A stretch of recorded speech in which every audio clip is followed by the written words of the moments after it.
अस्सलाम वालेकुम दोस्तों, मेरा नाम है अली हमज़ा और आप देख रहे हैं महर अली हमज़ा ईडो यूट्यूब चैनल। इस पर आपको एजुकेशनल वीडियो मिलेंगी, तो आप लोगों को चाहिए कि सब्सक्राइब कर लो यार। वीडियो को देख लेते हो लेकिन सब्सक्राइब नहीं करते। तो आज जिस टॉपिक पे हम बात करेंगे वो है जी, एक कंप्यूटर के अंदर कितनी किस्म की लैंग्वेज होती हैं, ठीक है, और उनके यानी कि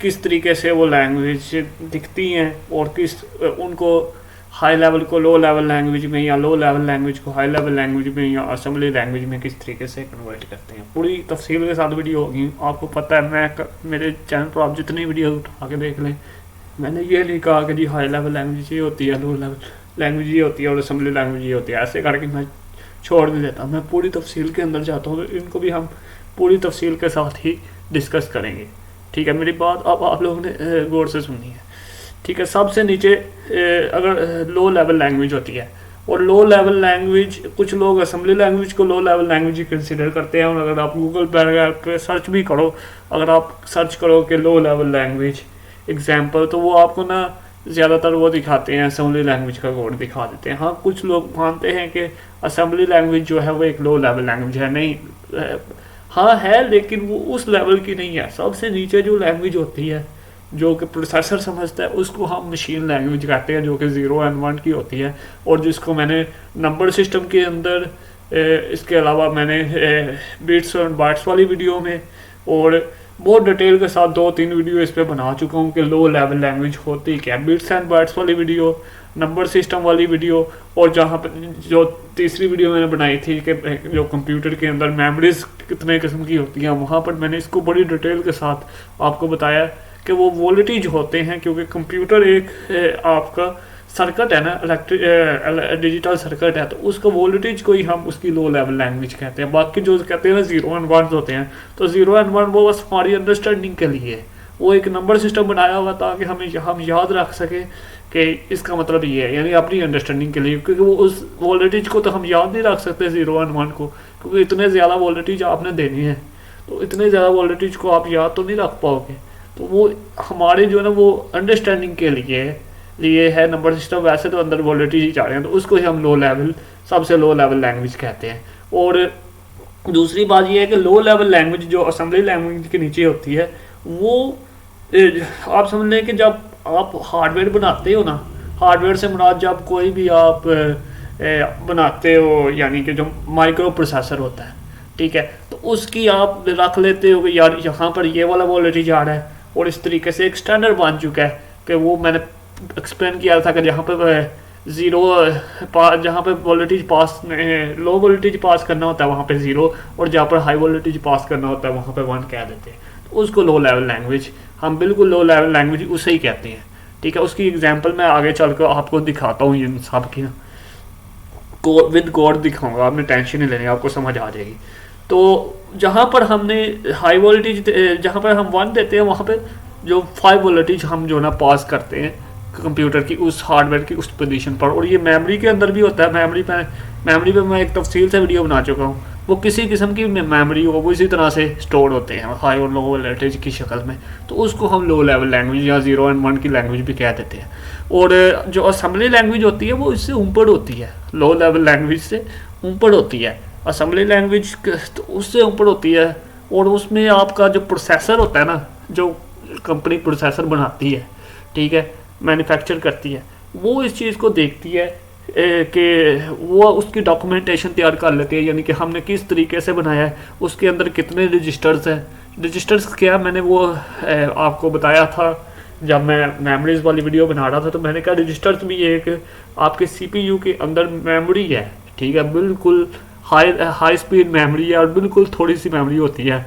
4 बिट के भी होते हैं, आपको पता है 4 बिट के पहले हुआ करते थे, जो शुरू में 4 बिट के 4 बिट के जो है ना वो प्रोसेसर हुआ करते थे, फिर 8 बिट के हुए, फिर 16 बिट के हुए, अब 16 बिट के ही चाह रहे हैं। 32 बिट के भी है।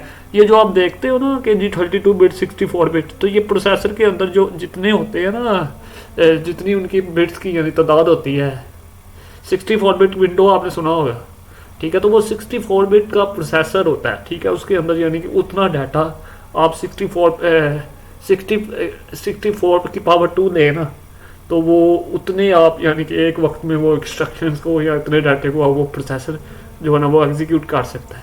तो वो जो उसके प्रोसेसर के अंदर रजिस्टर्स की तो जो तादाद होती है उसको ही हम कहते हैं, ठीक है। यानी ये 4 बिट, 8 बिट, 16 बिट, 32 बिट। और आपने सुना होगा, अब ये क्या होता है कि जी आपने सुना होगा विंडो 64 बिट की होती है या 32 बिट की होती है। तो ये सॉफ्टवेयर भी 64 बिट का होता है, विंडो भी 64 बिट की होती है, विंडोज़ या कोई भी ऑपरेटिंग सिस्टम, ठीक है, वो 32 बिट का भी होता है, 64 बिट का भी होता है। अगर वो 64 बिट का अंदर प्रोसेसर लगा, आप उसके ऊपर 32 बिट का जो ऑपरेटिंग सिस्टम विंडो इंस्टॉल कर दोगे तो वो 32 बिट ही यूज़ होगी, बाकी जो 32 बिट है वो आपका ज़ाया पड़ा हुआ है, ठीक है। तो इसलिए ये ध्यान रखिएगा। और इसी तरह आपके सॉफ्टवेयर भी जो भी होते हैं वो भी 32 बिट या 64 बिट के या 16 बिट के होते हैं, ठीक है।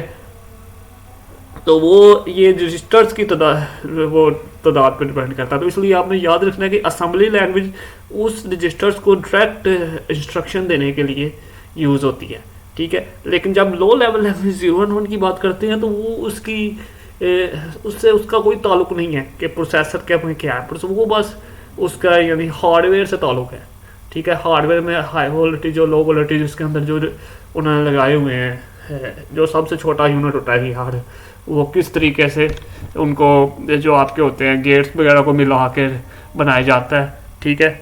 तो वो बहुत ही तफसील से असेंबली लैंग्वेज में आप इसको अंडरस्टैंड कर सकते हो या डिजिटल लॉजिक डिज़ाइन में। अच्छा, आगे बात करते हैं जी हाई लेवल लैंग्वेज। तो हाई लेवल लैंग्वेज का आपको सबको पता है C++, जावा। अब इन तीनों के कोड्स देखते हैं, आपको समझ आएगी इनमें डिफरेंस क्या है। तो चले देखते हैं इनके कोड। यहाँ पर देखें, सबसे पहले मैंने हाई लेवल लैंग्वेज का कोड आपको यहाँ इस तस्वीर के अंदर दिखाया, थोड़ी सी ब्लर है तो कोई बात नहीं यार, हम देख लो। इसके अंदर आपको क्या नज़र आ रहा है यार, ऊपर लिखा हुआ है hash include IO stream using name space. ये जो कोड है ये C++ का कोड है। हर लैंग्वेज का मुख्तलिफ हो सकता है। जो हाई लेवल लैंग्वेज है आपको पता है बहुत सारी लैंग्वेज है जिसमें आपका C++ है, C है, जावा है, पाइथन है, ठीक है, फोर्ट्रेन है, बहुत सारी लैंग्वेज है। अब मैं किस का नाम लूँ हाई लेवल लैंग्वेज। तो हर एक तरीके आपको नज़र आ रहा होगा कि इंग्लिश लिखी हुई है और ये इंसानों के लिए इजीली अंडरस्टैंड है, लेकिन कंप्यूटर इसको नहीं समझता। कंप्यूटर ने तो वो 0-1 नहीं समझ रहे हैं, ठीक है। तो वो जब इसको कैसे करते हैं उसके लिए मैं बताता हूँ। आप इसका कोड देखेंगे क्या लिखा हुआ है, using namespace int main cout hello world. इसमें क्या प्रिंट होगा, हेलो वर्ल्ड प्रिंट होगा जो इस डबल कोट्स के अंदर लिखा हुआ है। आगे देखें तो ये जी असेंबली लैंग्वेज का कोड है, ये वो ही है, हेलो वर्ल्ड ही प्रिंट करेगा ये स्क्रीन के ऊपर। लेकिन देखें कितना लंबा कोड लिखा हुआ है, स्टार्ट लिखा हुआ है, और ये जो मूव टू R1 ये जो है ना, ये 64 बिट के जो प्रोसेसर है ना उसका कोड है। यानी 64 बिट वाला जो प्रोसेसर है ना उसके अंदर जो रजिस्टर्स हैं उनका कोड है। ये उन सीधा प्रोसेसर को आपने जो है ना इंस्ट्रक्शन दी है। अब आप सोचें कि कौन सी लैंग्वेज ज़्यादा तेज़ होगी, असेंबली लैंग्वेज तेज़ होगी या फिर वो उससे नीचे वाली लैंग्वेज। सबसे नीचे वाली लैंग्वेज जो है ना ज़्यादा तेज़ होगी, लेकिन वैसे आप कभी दे नहीं सकते। तो उससे ऊपर जो आती है वो असेंबली लैंग्वेज होती है। असेंबली लैंग्वेज के थ्रू आप डायरेक्ट ही इंस्ट्रक्शन दे देते हो, यानी उसके अंदर आपको ये नहीं है कि रैम के अंदर पहले जाना पड़े, फिर कैशे मेमोरी के अंदर जाना पड़े, फिर आपको रजिस्टर के अंदर जाएं और फिर आप ALU में जाएं। ये नहीं होता, आप सीधा रजिस्टर में जाते हो और रजिस्टर जो है वो सीधा ALU में प्रोग्राम को एग्जीक्यूट करके आपके स्क्रीन पर प्रिंट कर देता है। इसलिए जो असेंबली लैंग्वेज होती है वो हाई लेवल लैंग्वेज से तेज़ होती है, ये बात आपने याद रखनी है। तो इसका कोड आप देखें काफ़ी मुश्किल है, मूव टू RL1। तो ये बहुत ज़्यादा इंस्ट्रक्शंस आप समझ लें कि अगर असेंबली लैंग्वेज में आपने लिखना है ना तो उसके लिए हेलो वर्ल्ड प्रिंट करने के लिए आपको कितनी ज़्यादा लाइन लिखनी पा रही है। लेकिन अगर हाई लेवल लैंग्वेज में आप देखो तो वो होती भी इंग्लिश की तरह की है और उसमें line numbers of line code भी जो होता है वो भी कम होता है, आपने देखा है। अच्छा, आगे बात करते हैं। तो ये आपके पास आ गया जी आपका, ये मैंने वो कोड दिखाया हुआ है जो सबसे लो लेवल लैंग्वेज है। यानी असेंबली लैंग्वेज को भी अगर आप से नीचे जो उसमें समझना है ना वो यही होता है, ठीक है। ये देखिए आपको 0000106 तो ये आपको नज़र आ रहा होगा इसके अंदर। तो ये उससे भी नीचे का है, यानी कि आपको डायरेक्ट ही आपने असेंबली लैंग्वेज का भी नहीं यूज़ करना। आपने डायरेक्ट प्रोसेसर के अंदर जो उन्होंने प्रोसेसर की डॉक्यूमेंटेशन लिखी हुई है ना कि हमने इस प्रोसेसर को बनाया किस तरीके से है, ठीक है, वो जो बंदा उसको बनाता है, जो टीम मिलके बनाती है, उनको पता होता है कि हमने कहाँ पर कितने क्या क्या यूज़ किया है, कौन कौन सा हमने हार्डवेयर की चीज़ यूज़ की है। ठीक है, यानी कि वो लॉजिक कौन कौन से हमने लॉजिक गेट्स यूज़ किए हैं, क्या कुछ हमने यूज़ किया है। तो उन्होंने पूरी की पूरी डॉक्यूमेंटेशन तैयार की होती है। उनको पता होता है कि हमने कहाँ पर, वो उन्होंने लिख के रखा होता है कि कहाँ पे 0 दिया है, कहाँ पे 1 है, कहाँ पे ये ऐसे इस स्ट्रक्चर को हमने किस तरह से कॉल करना। तो वो पूरी डॉक्यूमेंटेशन उससे भी नीचे होती है, असेंबली लैंग्वेज के नीचे। ठीक है, जिसको हम 0 और 1 की लैंग्वेज कहते हैं। अब ऐसे कैसे होता है कि हम हाई लेवल लैंग्वेज को लो लेवल लैंग्वेज में किस तरीके से करते हैं, और फिर असेंबली लैंग्वेज को लो लेवल लैंग्वेज में किस तरीके से कन्वर्ट करते हैं। तो वो उसके लिए सॉफ्टवेयर यूज़ होते हैं। ठीक है, ये देखिए 3 सॉफ्टवेयर है। सबसे पहले आ जाता है कंपाइलर, इंटरप्रेटर और असेंबलर। ठीक है, कंपाइलर और इंटरप्रेटर जो है ना, ये दोनों ही यूज़ होते हैं हाई लेवल लैंग्वेज को लो लेवल लैंग्वेज में कन्वर्ट करने में। ठीक है, तो लेकिन अब कंपाइलर जो होता है वो एक दफ़ा ही सारे के सारे जितना कोड आपने लिखा होता है वो सारे के सारे कोड को एग्जीक्यूट करता है और आपको बता देता है कि अगर आपकी कोई गलती हो, ठीक है, उस जो आपने कोड लिखा है तो उसको भी बता देता है कि ये आपकी इस लाइन पर ये गलती है, इसको ठीक कर लें, और फिर उसको आप जो है एग्जीक्यूट कर देता है। लेकिन जो इंटरप्रेटर होता है वो लाइन बाय लाइन करता है, यानी कि एक लाइन को पहले करता है फिर अगली लाइन को करता है। अगर आपने 10,000 लाइनें लिखी है तो वो सबसे पहले पहली लाइन को करेगा, फिर अगली लाइन को करेगा, फिर उससे अगली लाइन को करेगा। तो कंपाइलर ज़्यादा जो है ना वो कंपैटिबल सॉफ्टवेयर है इंटरप्रेटर के बदले में। ठीक है, और अगर आप इसकी डिटेल जानना चाहते हो कि ये किस तरीके से होता है तो इंशाल्लाह ताला मैं उसके लिए अभी आपको थोड़ा सा समझाने की कोशिश, थोड़ा सा मुश्किल है वो, तो फिर कंपाइलर का स्ट्रेंथ की तरफ चला जाऊंगा, लेकिन चले आपको समझाता हूँ इसकी बात भी। तो ये दोनों जो कंपाइलर है और इंटरप्रेटर है, ये दोनों जो है ना वो हाई लेवल लैंग्वेज को लो लेवल लैंग्वेज के अंदर, यानी C++, जावा भी आपका इंटरप्रेटर यूज़ करता है, वो पाइथन यूज़ करती है इंटरप्रेटर। ठीक है, तो अच्छा जो चीज़ है ना वो सॉफ्टवेयर है वो कंपाइलर है। तो कंपाइलर के साथ क्या कुछ होता है, एक तो आपका नोट एडिटर होता है। ठीक है, जिसके अंदर आप टेक्स्ट लिखते हो, जिस तरह के मैंने आपको पीछे मैंने आपको पीछे दिखाया, ये ना ये जो आपने लिखा होता है ना, ये जो लिखा हुआ है ये एक आपने जिस तरह आपका एक नोट पैड है ना उसके अंदर आपने ये कोड लिखा है। ठीक है, ये नोट पैड के अंदर #include iostream.h आपने इसके अंदर लिखा है। उसके बाद आपने इसको कंपाइल किया। ठीक है, ये कंपाइलर यूज़ करता है तो वो फिर मशीन लैंग्वेज में वो तब्दील हो जाता है। इसकी एक्जी बनती है, वो बहुत ही यानी कि लंबा चौड़ा प्रोसेस है। अगर मैं आपको यहाँ पे वो चीज़ समझाने बैठ जाऊँगा तो, लेकिन चले कोशिश करता हूँ, मैं आपको समझाऊँगा। अच्छा, इंटरप्रेटर भी वही काम करता है, मैंने बताया कि कंपाइलर एक दफ़े सब कुछ कर देता है। चाहे आपने 10,000 लाइन का कोड लिखा है तो वो सारे की सारी 10,000 लाइन को चेक करता है और उसी वक्त आपको बता देता है कि आपका जो कोड है उसके अंदर कहाँ कहाँ एरर है और क्यों है। ठीक है, लेकिन जो इंटरप्रेटर है वो लाइन बाय लाइन करेगा। ठीक है, अब बेहतर कंपाइलर ही होगा। ठीक है, क्योंकि वो जल्दी कर लेता है एज़ कम्पेयर। तो उसके बाद असेंबलर है तो वो असेंबली लैंग्वेज को करता है, जिसको मैंने पीछे बड़ी यानी एक हिसाब से डिटेल के साथ आपको बयान कर दिया। अब तीनों के बारे में आपको पता होना ज़रूरी है भी और नहीं भी, यानी कि कंपाइलर और इंटरप्रेटर का तो आपको इसमें फ़र्क आपको पता होना चाहिए। ये पूरा सॉफ्टवेयर होता है, उस सॉफ्टवेयर के अंदर मैं फिर पीछे जाना चाहूँगा। उस सॉफ्टवेयर के अंदर क्या होता है, आपके पास एक ये डेव C++ आपको नज़र आ रहा है, ये सॉफ्टवेयर है जो कि C++ के कोड को कंपाइल करता है और उसकी आउटपुट हेलो वर्ल्ड की सूरत में आपके सामने पेश करता है। उसमें एक एडिटर होता है, एडिटर के साथ आपके पास कंपाइलर या इंटरप्रेटर होगा या असेंबलर होगा। ठीक है, तो ये आप, और उसके बाद इसके पीछे किस तरह ये बने होते हैं, ये ऐसे ही आप समझ ले, ये एग्जीक्यूट इस तरह ही करता है जिस तरह आप समझ ले कि ये आपने एक इंग्लिश की लैंग्वेज को उर्दू में ट्रांसलेट करना है। तो उसके लिए क्या करोगे, आप इंग्लिश वाले वर्ड्स को उर्दू में जो है ना उसके लिए कोई अलहदा होगा। जिस तरह अगर आप कहें कि इंग्लिश के अंदर लिखा होता है, इंग्लिश के अंदर आप कुछ भी लफ्ज़ ले लें यार, आपने लिखा हुआ है हैप्पी, उर्दू में उसका क्या होगा, खुशी। तो खुशी अब आपको पता होना चाहिए ना दोनों को। तो वो अगर गूगल ट्रांसलेटर में आप डालो तो उसने पहले ही रखा हुआ है कि हैप्पी का मतलब खुशी है।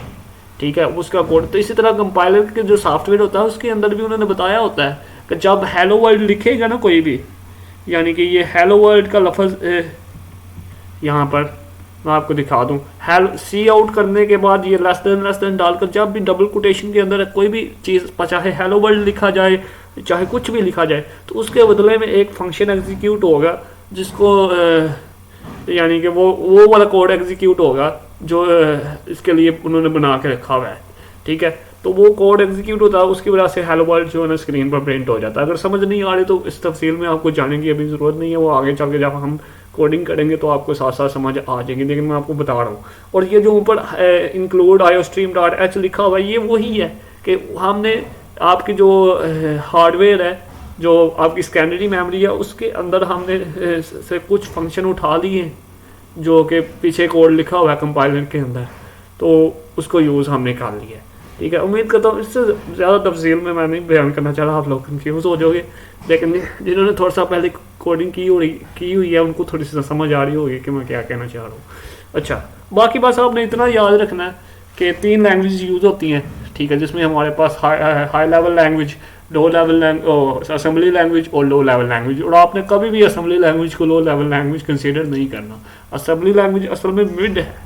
ठीक है, यानी हाई लेवल लैंग्वेज और लो लेवल लैंग्वेज के दरमियान है, और ज़रूरी नहीं है कि असेंबली लैंग्वेज को पहले वो यूज़ करें। ठीक है, आपने सुना होगा डॉस। ठीक है, डॉस एक ऑपरेटिंग सिस्टम है, वो असेंबली लैंग्वेज को यूज़ करता था। ठीक है, अब तो असेंबली लैंग्वेज वैसे यूज़ भी नहीं होती, बस पढ़ाई जाती है, मैंने भी पढ़ी हुई है, तो बड़ी मुश्किल से पास की थी तो ये बड़ी मुश्किल है, यानी कि असेंबली लैंग्वेज इतनी आसान नहीं है, लेकिन अब उसमें कौन नहीं होता, अब हाई लेवल लैंग्वेज भी लोग कर लेते हैं, ईजी है। तो आपने बस ये याद रखना है कि असेंबली लैंग्वेज का हमारा, जब हम हाई लेवल लैंग्वेज सीखने होंगे तो असेंबली लैंग्वेज से हमारा कोई पाला नहीं पड़ेगा, हमारा सिर्फ हाई लेवल लैंग्वेज से ही पाला पड़ेगा। इसलिए आप लोगों ने अपने कॉन्सेप्ट क्लियर कर लेने हैं। इंशाल्लाह ताला अगली वीडियो के अंदर हमने अपनी जो है ना वो बाकायदा से हम जो अपनी ना कोडिंग वगैरह शुरू कर देंगे। दूसरी बात आपने ये याद रखनी है कि इसके लिए सॉफ्टवेयर यूज़ होते हैं। ठीक है, जिसमें कंपाइलर है, इंटरप्रेटर है और असम्बलर वगैरह है। ठीक है, बाकी अगर आपको चीज़ें नहीं भी समझ आई तो कोई बात नहीं आ गई है तो अच्छी बात है, मैंने थोड़ा सा आपका जहन खोल दिया कि थोड़ी तफसील से इन चीज़ों को जान लें। वरना अगर आप डायरेक्ट प्रोग्रामिंग करने बैठ जाओगे ना, हमारे यहाँ क्या करते हैं टीचर, वो क्या करते हैं कि आपको ना आते सारी कोड लिखवाना शुरू कर देते हैं और कहते हैं जी आप ये वाला डेव C++ कर लें, या कोई भी सॉफ्टवेयर बता देते हैं, कोड ब्लॉक कर लो, या कोई भी कहते हैं कर लो। तो उसके बाद कहते हैं जी आपने ऐसे लिखना है, ये वाली इंस्ट्रक्शन लिखोगे ऐसे होगा, ये वाली लिखोगे ऐसे होगा। बच्चा समझ तो लेता है, लेकिन उसको फिर सही तरीके से समझ नहीं आती। ठीक है, इसलिए मैंने पहले ही पूरा बता दिया है कि असल में ये कंपाइलर और इंटरप्रेटर होता क्या है और असम्बलर वगैरह क्या होता है। ठीक है, और बताते टीचर भी हैं, लेकिन वो इतनी डिटेल से नहीं चीज़ों को एक्सप्लेन करते। तो इसलिए पहले से अगर आपका जहन बना होगा तो आप लोग जो जब हम कोडिंग करेंगे तो आपको समझ आ रही होगी कि क्या हो रहा है। चले अगले वीडियो में हम अब बाकायदा से अपनी जो है वो शुरू करेंगे कोडिंग वगैरह C++ में इंशाल्लाह ताला। और आपने ये बात याद रखनी है कि आपको प्रोग्रामिंग सीख रहे हो, ये नहीं कि आप C++ सीख रहे हो। इंशाल्लाह ताला मैं वहाँ पे भी ये बात आपको बार बार याद करवाता रहूँगा। इससे पहले अगर आपने मेरी बिट्स और बाइट्स वाली वीडियो नहीं देखी, आपने मेरी वो नंबर सिस्टम वाली वीडियो नहीं देखी, या फिर आपने ख़ास तौर पर मेरी जो वो है types of memory in computer, वो वाली वीडियो लाजमी देखिएगा। ठीक है, ताकि आपका पहले से ही वो रैम रोम और इन चीज़ों के बारे में आपको पता हो, नंबर सिस्टम के बारे में पता हो, और ख़ास तौर पर आपको बिट्स और बाइट्स के बारे में तो पता होना चाहिए कि बिट्स के अंदर क्या फ़र्क है और बाइट्स के अंदर क्या फ़र्क है। क्योंकि हमने जब आगे वेरिएबल डिक्लेयर करने हैं तो फिर आपके लिए मसला हो जाएगा अगर आपको नहीं पता होगा। मेरे साथ भी यही मसला हुआ था और बाद में फिर वो 2-3 सेमेस्टर गुजरने के बाद ये चीज़ें मुझे समझ आई तो ये आप जो है ना देख लीजिएगा। अब अगली वीडियो में इंशाल्लाह ताला मिलते हैं। अल्लाह हाफिज़।